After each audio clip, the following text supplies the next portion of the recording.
Hi, I'm Marius from MWS Photography and welcome back to another episode of Digital Photography Today, the show where you will learn how to become the master of your camera.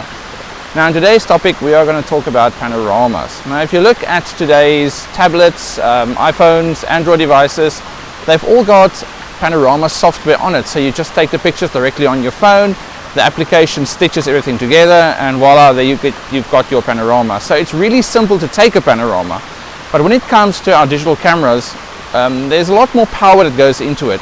We've got much higher resolution images. You can take more images precisely like on the tripod. I can align all my shots.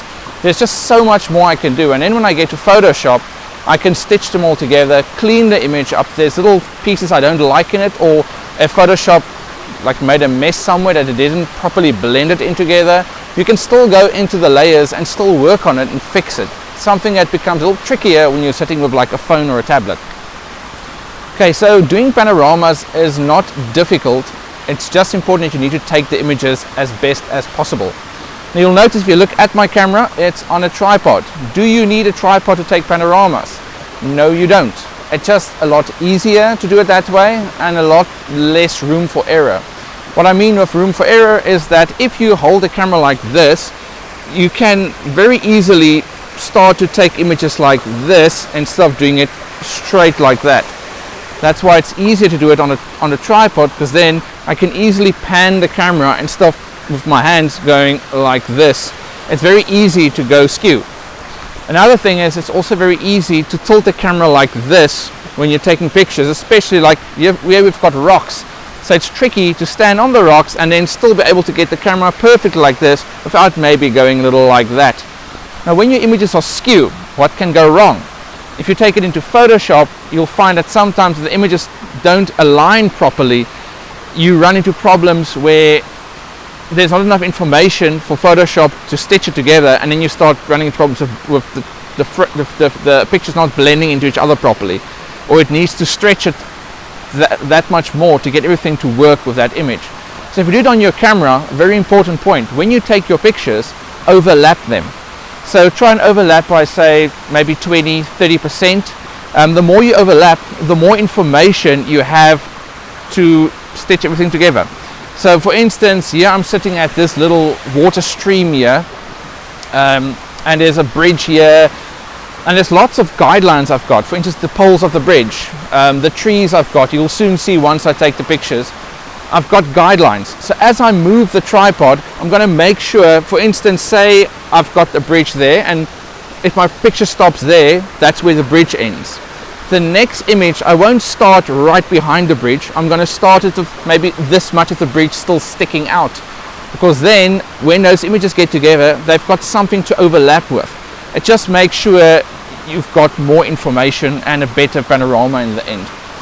And you also notice if you look at my camera, I don't have my camera set like this. I'm not shooting landscape, I'm shooting portrait style. When you're shooting it like that, you've got more images and a lot more resolution, because you've got a longer image. So when it stitches everything together, you've just got that much more information to work with. And it becomes crazy in the end if you do a really large 180 or even 360 degree panorama and you're sitting with like 20-30 pictures or more. It becomes insane, that size of that file. If you go in Photoshop and you start to zoom in, you see all these little details that you would never see if you were just taking the camera and say click, there you go. So what haven't I said? Okay, the settings on the camera. It's important not to shoot in auto or in shutter priority. Because when you use shutter priority, it's going to figure out what the aperture needs to be. It's going to work the aperture out for you. The aperture controls your depth of field. So as I'm taking pictures, for instance, it's much brighter there than it is here, because we've got trees here and I've got lights coming through the trees there. So my shutter speed will be much faster there than it will be here. So if I'm working with a set shutter speed, it's going to keep changing my aperture, which means my pictures will have different depth of field. So sometimes you might have only shallow depth of field, or when other pictures you have deep depth of field. When you start to put that together, the image looks a bit weird. So your best bet for shooting a pano will be either to use aperture priority or to use manual. Now manual is the best way to do it, because then you know all your images, the exposures are consistent. I would have loved to do manual in this scene I've got here, but my problem is not a lot of light and a lot of light in that direction. So my shutter speeds are going to change. So what I'm going to do is I'm going to shoot in aperture priority, choose a set aperture, and then start to work my way around here until I get to the stream. Now this is a pretty tricky scene. I hope this is going to work out properly. We'll see when we get to Photoshop, because I'm also working at an angle. Otherwise, if I start there, I can't get this in as well. So normally, look on your camera, on your tripod. For instance, my tripod has got a little water level, I think is the term for it, to show you if the camera is level. You can also buy these smaller ones, just clip into the side. They actually just fit here. They just clip on here. You can also get one of those just to make sure the camera is straight. It doesn't go skew. If I look at mine here, it's showing me I'm going skew. But otherwise, if I don't do this, I'm not going to get from there to there. Okay, so the settings I've got here, I'm going to use the D3100. The settings I've got, I'm going to turn my live here on so I can actually see where I'm starting. Okay, so I'm going to focus on the bridge, and I've got my self timer on because I forgot my cable release at home, and the shutter speeds are going to be a little bit slow. So I've got 10-second self timer, so it just means you get to see more of me. Okay, so then I can see there's a tree there where the one image gets cut off. So I'm going to make sure there's a lot of that tree in the next image, so I know when it starts to overlap them, or when it starts to stitch them, I've got a lot more information to work with. Okay, there's the second one. Okay, now we just hope no one's coming this way, because this little bridge here gets pretty busy. I'm shooting at f14 ISO 100, and the camera's just deciding the shutter speeds for me as I go along. I'm just making sure my depth of field stays consistent.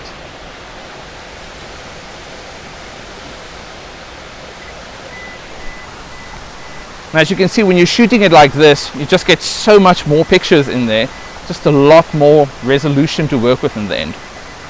I just hope this angle is going to work, because I'm shooting it pretty skew.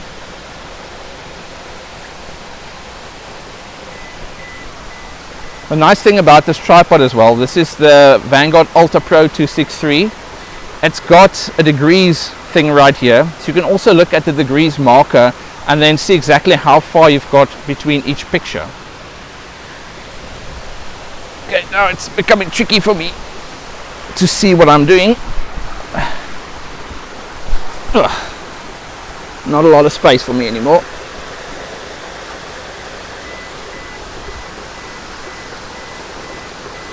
The shutter speed I'm working with currently is almost 2 seconds. So it's slow, so we're going to have also this milky water effect when we get to this section right here. Okay, I might have my bottom in front of the camera now, but otherwise I can't see what I'm doing. Okay, almost there. I think another like 2 or so images and we'll get them all.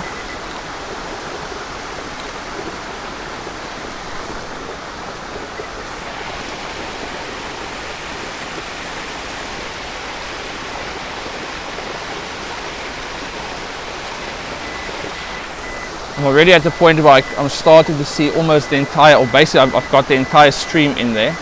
I'm going to shoot an extra shot, so I've also got that in there as well. Most probably not going to see the screen here, but you can see the milky water from the low or slow shutter speed.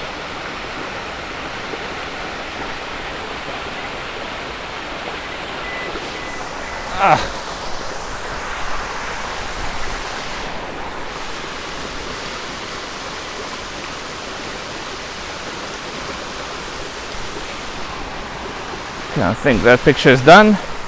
There we go. Okay, now I've got the pictures that I need for my panorama. Now we're going to head over to Photoshop and see what we can do with this. I've now opened Photoshop CS5, and then if I go over to my second screen, I can drag in here. I've got Elements 11 as well. Now I'll be creating the panorama on CS5, but I'm going to go over to Elements just to show you where the changes in the settings are, because it's really very similar. It's only for instance, where they put the tools, like instead of having Smart Sharpen, you've got Adjust Sharpness. So it's just small little changes that I'm just going to show you where they are. But CS5 just renders the files that much quicker, so I'm rather going to be doing it on CS5. Okay, I'm going to drag over from my second screen. I'm going to drag over 9 NEF files. That's the Nikon D3100 RAW file format. So I'm going to drag them over. I'm just going to drop them here in CS5. And you'll notice Camera Raw will open up.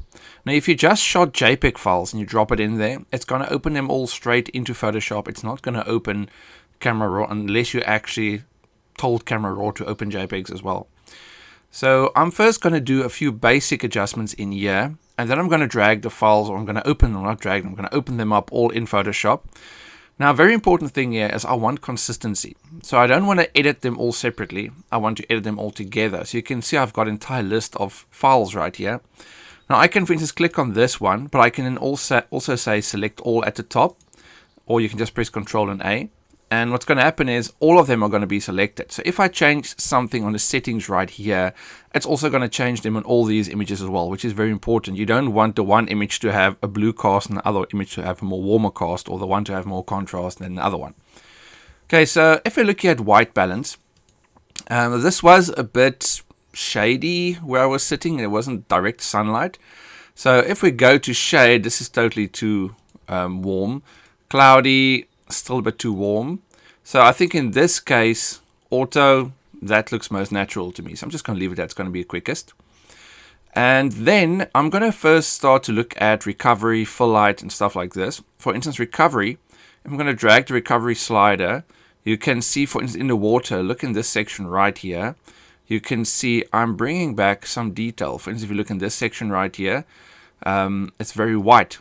If I bring in the recovery slider, you can see I'm bringing back some detail there.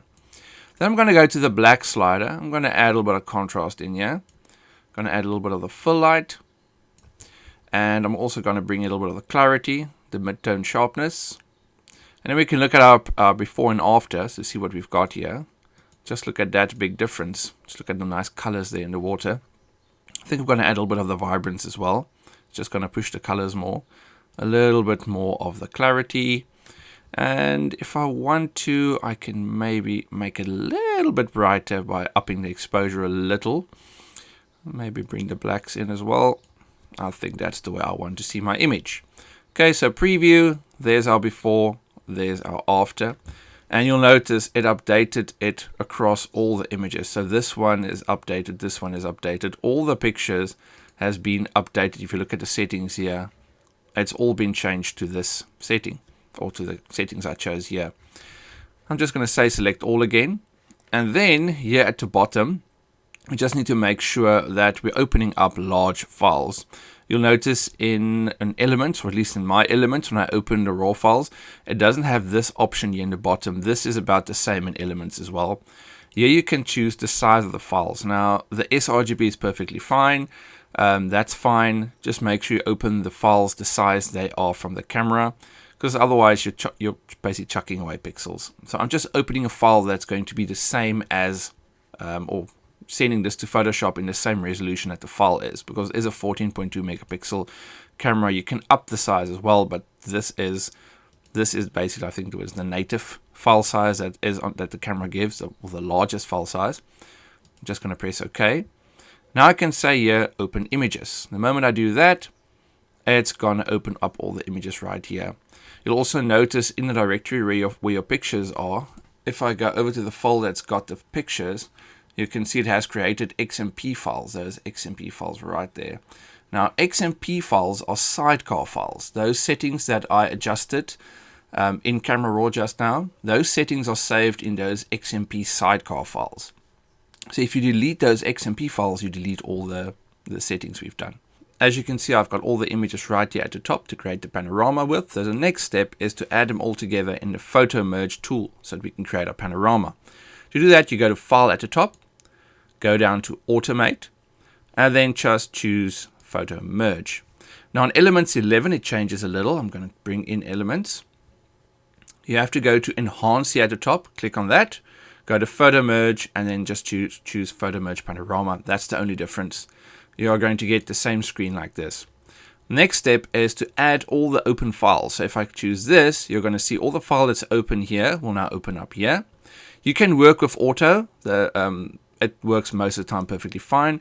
You can see there are some other options here to change the perspective of how you want the program to put everything together, but I find auto works perfectly fine. In the bottom, this is very important, blend images together. Make sure that is ticked. Otherwise, you'll notice the images, the edges of all the pictures that's put together will not look blended together. It will look funny. Then also very important is the geometric distortion correction to make sure everything gets put together nicely. So these are the two important ones to have turned on. Then you're just going to click on OK. And this is the part where Photoshop is going to take a while. You'll notice it copies all the files into this layer here. It's creating a new panorama. So here's all the images that we opened, and here's a new untitled panorama it's creating. So it's added all the files in here. It's now updating the lens profiles. It's going to actually run through a bunch of stuff now. And this is much faster on CS5 than Elements 11. That's why I chose to rather do it on here. It really takes very long on Elements. So it's now aligning the layers based on the content. You'll notice if you look at the layer masks it's going to create soon, that we're going to see right here, you can see it's twisting and bending everything together and adding a little bit from here and adding a little bit from there, making sure everything gets put together nicely. And the difference in the time it takes, it's not like hours, but Elements does take a little bit longer. You'll notice it once you start to put everything together.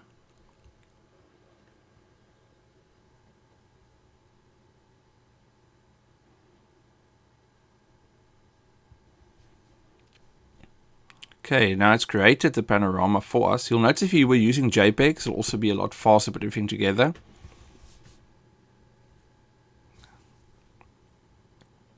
Okay, as you can see, it's now busy putting everything together. If you look at this file, it's a much longer file. It's a panorama. And there it's done. So here you can see the entire panorama. And if you look here in the layers, the bottom, you can see exactly all the sections where it took, like for instance there, it only took that little piece of information there and there. This one it took a lot more from. So it just chose the sections it wants to take information from. So if I zoom in, you can see this is this is only 66%. If I zoom in even further, this is, whoops, that's 100%. So this is what the full resolution image looks like. It's really big. Okay, now what you can do if you want to free up some resources on your PC, you can close all these images at the top, because we've now used them, we don't need them.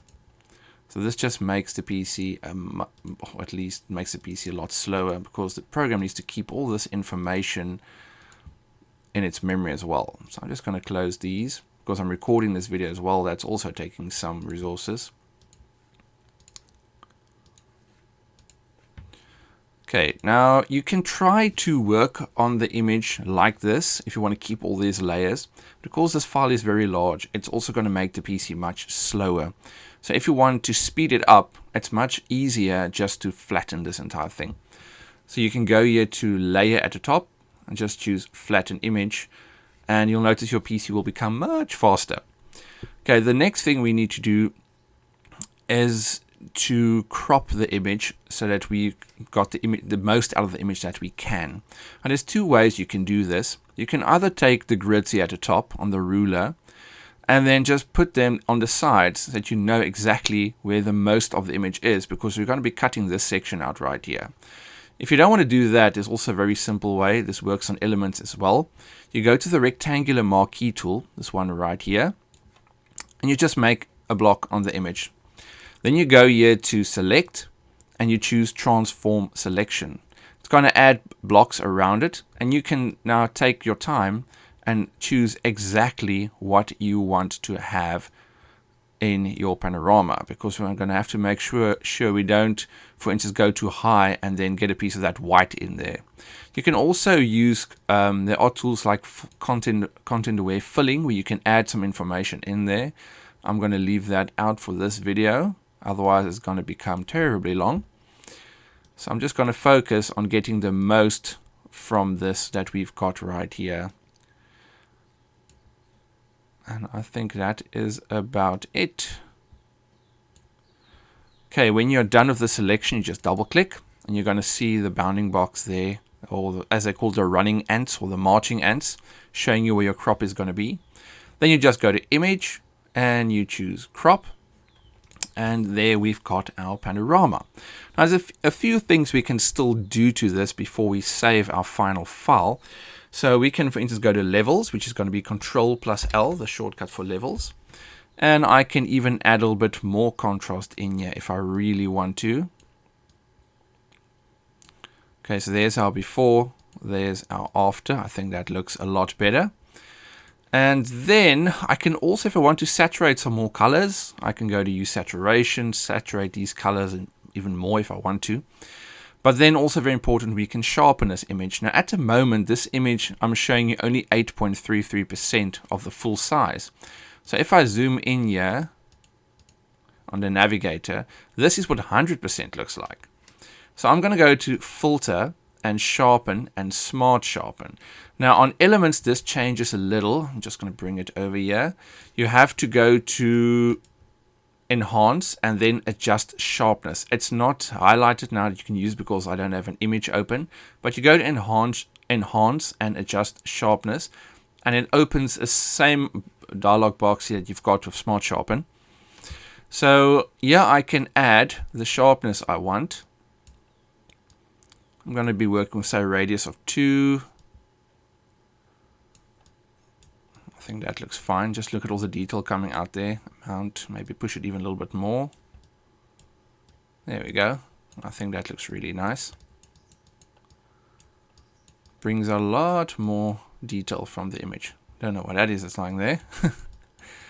Okay, so I'm going to click on OK here. And if you sharpen the image a lot, or as I just did here, it's going to increase your file size as well. You'll notice when you save the file will be much bigger. Okay, so the image looks really good. If I zoom in a little bit, you can see Photoshop blended in everything perfectly. There's no complaints here. Nothing went skew or looks funny, except for my tripod leg right there. Oopsie. Okay. And then the only thing that really bothers me about this image right now is this bright section here, which I can't do anything about because there was no trees then, the light was bright. That's also why I chose aperture priority when I shot the panorama, to make sure that the shutter speed changes while I'm shooting to compensate for this darker area compared to that much lighter area, and it worked perfectly fine. So what I can do is I can darken this section right here. To do that, I'm going to first create a new layer. That's this icon right here. On elements, to create a new layer, you just go to that little icon right there, click on that. It's going to create a new layer as well. Now you're going to see the new layer, it's empty. Then I'm going to go to my gradient tool, this one right here. I'm going to make sure it goes from black to transparent. I'm going to drag a line through the image, say like that. You'll notice this section now is darker. Now you can take the opacity and just bring it down. It's going to make it a little bit darker, but I think I need to blend it in a little bit more. So I'm going to go to the blending modes here, and I'm going to choose a blending mode of soft light. You can run through the modes if you want to just see what they're doing. You'll notice if you click on one and use the up down arrows, you can see the words change here as I'm moving the arrows up and down, and you can see exactly what the different ones will do. Now I'm going to work with soft light, and if I press this or click on this little eye here, the visibility eye, it's going to turn this layer on and off. So there you can see what happened. It darkened that section for me, but it's a little bit too much. So I'm just going to go to the opacity, and the opacity will tell this layer how much of this layer it must be shown. So at the moment, 100% of that effect is being applied to the background layer. But if I take the opacity down, for instance, say to 0, then nothing is applied. Now there are ways to use this opacity slider. You can either click here on the edge and use the slider, or you can actually just type in a number if you want to, but the most quickest way to do this is the quickie slider, which I love to use. You just hold your mouse cursor over the word opacity. You'll see the icon change from a normal pointer to that little finger with 2 arrows. You click and just drag on that slide, and you can see the numbers are changing as I'm going left and right. Okay, so I'm just going to bring that down a little bit, maybe to say 50%. Turn it on, turn it off, and you'll notice that section is just a little bit more darker, so it doesn't look overly bright in that section compared to the rest of the image. I think that did the trick. Okay, so the only thing for us left to do here is to save our panorama. So I'm going to go here to File, I'm going to go Save As, I'm just going to leave it on Untitled Panorama, I'm going to choose JPEG, I'm going to choose Save, and then you're going to see it's going to show you a preview file size here, but the file is so massive I think it's not going to show up very soon. Oh, there we go, 57.1 meg for the file. It's a pretty large file. I'm going to choose OK, and it's going to save my file. And if I go over to my second screen, open it up, this is what it looks like in normal Windows Photo Viewer. So if I choose the full size, here we've got our very nice full size panorama with a hidden tripod leg. Okay, that's all for this week's episode. I hope you've really enjoyed this quick look at panoramas, from setting up the camera on a tripod, the way the camera needs to be, the settings you need to apply, how you need to overlap the image, and then finally going to Photoshop and then creating an awesome panoramic image. So that's all for this week. You know what to do. If you enjoyed this video, click that subscribe button, you know you want to, and then I will see you again next week. Bye.